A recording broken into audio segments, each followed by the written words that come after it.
Welcome बच्चों। आज हम आपको तृतीय पाठ तीसरा पाठ स्वावलंबनम, जिसका अर्थ है आत्मनिर्भरता, अर्थात अपने कार्य स्वयं करें। इसका फर्स्ट अनुवाद स्टार्ट करेंगे। कृष्णमूर्ति श्रीकंठस्य मित्रे आस्ताम। कृष्णमूर्ति और श्रीकंठ दोनों मित्र थे। श्रीकंठस्य पिता समृद्ध आसीत्। श्रीकंठ के पिता अमीर व्यक्ति थे। अतः तस्य भवने सर्वविधानि सुख साधनानि आसन्। इसीलिए उसके विशाल घर में सर्वविधानि सभी तरह के सुख के साधन उपलब्ध थे। तस्मिन् विशाल भवने चत्वारिंशत् स्तंभा आसीत्। उसके बहुत बड़े घर में 40 खंबे थे। तस्य अष्टादश प्रकोष्ठेषु, उनमें 18 कमरे थे। 50 गवाक्षाः, 50 खिड़कियाँ, चतुश्चत्वारिंशत् द्वाराणि, 44 दरवाजे, 36 विद्युत व्यंजनानि च आसीत्, और उनमें 36 बिजली के पंखे थे। तत्र 10 सेवका निरंतरम कार्यं कुर्वन्ति स्म। वहाँ पर 10 सेवक हमेशा कार्य करते रहते थे। परम कृष्णमूर्ते माता पिता च निर्धनो कृषक दंपति। परंतु कृष्णमूर्ति के माता पिता निर्धन किसान पति पत्नी थे। तस्य गृहम् आडंबर विहीनम् साधारणश्च आसीत्। उसका घर इन सब दिखावे से रहित एक साधारण सा था। इसके हिंदी अनुवाद देखेंगे आप। कृष्णमूर्ति से लेकर आसिक तक। कृष्णमूर्ति और श्रीकंठ दोनों मित्र थे। श्रीकंठ के पिता अमीर व्यक्ति थे, इसीलिए उनके घर पर सुख के सभी साधन थे। उनके विशाल घर में 40 खंबे थे। उनमें 18 कमरे, 50 खिड़कियां और 44 दरवाजे, 36 बिजली के पंखे थे। वहाँ 10 सेवक हमेशा कार्य करते रहते थे। परंतु कृष्णमूर्ति के माता और पिता निर्धन किसान पति पत्नी थे। उनका घर दिखावे से रहित साधारण था।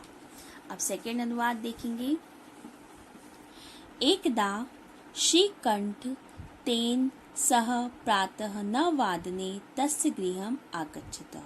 एक बार श्रीकंठ तेन सह, उसके साथ, अर्थात कृष्णमूर्ति के साथ, 9 वादने तस्य गृहम् आगच्छत, 9 बजे उसके घर आ गया। तत्र कृष्णमूर्ति तस्य माता पिता च स्वशक्तया श्रीकंठस्य आतिथ्यम् अकुर्वन्। वहाँ कृष्णमूर्ति और उसके माता पिता ने अपनी शक्ति के अनुसार उसका अतिथि सत्कार किया। तत् दृष्ट्वा श्रीकंठ अकथयत्। यह देखकर श्रीकंठ ने कहा, मित्र, अहम भवत्याम सत्कारणे संतुष्टो अस्मि। हे मित्र, मैं तुम्हारे अतिथि सत्कार से बहुत अधिक प्रसन्न हूँ। केवलम इदम एव मम दुख यत् तव गृहे एकोऽपि भृत्तः नास्ति। इस समय मुझे केवल एक ही दुख है कि तुम्हारे घर पर एक भी नौकर नहीं है। मम सत्काराय भवताम बहु कष्टम जातम।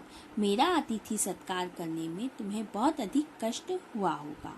मम गृहे तु बहवः कर्मकारः सन्ति। मेरे घर पर तो बहुत सारे नौकर हैं।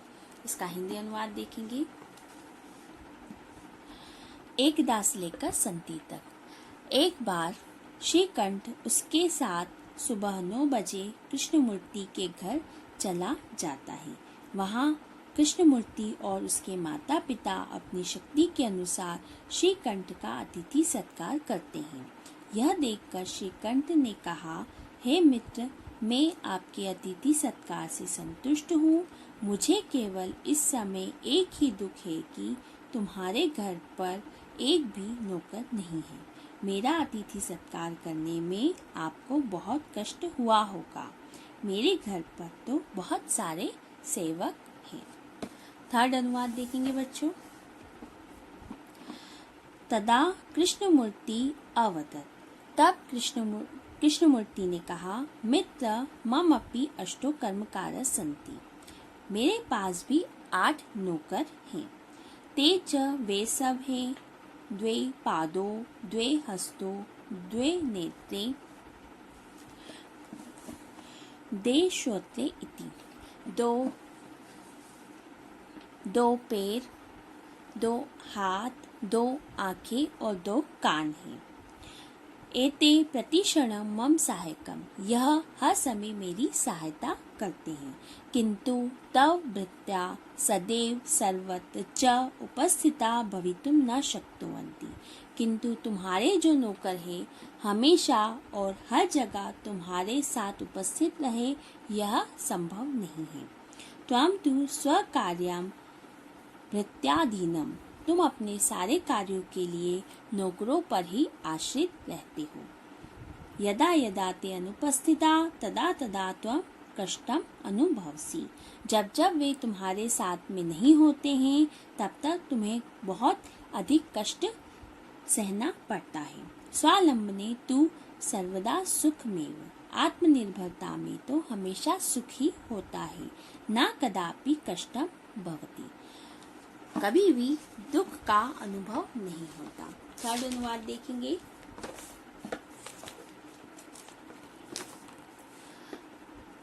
तदा से लेकर भवती तक। तब कृष्णमूर्ति ने कहा, हे मित्र, मेरे पास भी 8 नौकर हैं। वे सब हैं 2 पैर, 2 हाथ, 2 आंखें और 2 कान। ये सब हर समय मेरी सहायता करते हैं, किंतु तुम्हारे नौकर हमेशा और सब जगह तुम्हारे साथ में रहे, यह संभव नहीं है। तुम तो अपने सभी कार्यों के लिए नौकरों पर ही अधीन हो। जब जब वे सब अनुपस्थित होते हैं तब तब तुमको बहुत कष्ट का अनुभव होता है।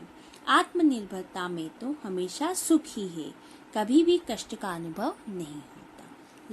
लास्ट अनुवाद देखेंगे। श्रीकंठ अवदत्। श्रीकंठ ने कहा, मित्र, त्ववचनानि श्रुत्वा मम मनसि महती प्रसन्नता जाता। हे मित्र, तुम्हारे यह बातें सुनकर मेरे मन को बहुत अधिक प्रसन्नता हुई। अधुना अहमपि स्वकार्याणि स्वमेव कर्तुम् इच्छामि। मैं आज से ही अपने सारे कार्यों को स्वयं ही करना चाहता हूँ। भवतु सार्धद्वादशवादनम् इदम्। अब तुम्हारे घर पर ही मुझे 12:30 बज गए हैं। सम्प्रतं गृहं चलामि। अब मैं अपने घर को चलता हूँ। श्रीकंठ ने कहा, हे मित्र, तुम्हारे वचनों को सुनकर मेरे मन में बहुत प्रसन्नता है। अब मैं भी अपने सभी कार्यों को स्वयं ही करना चाहता हूँ। आपके घर पर ही मुझे 12:30 बज गए हैं। अब मैं अपने घर को चलता हूँ। थैंक यू बच्चों।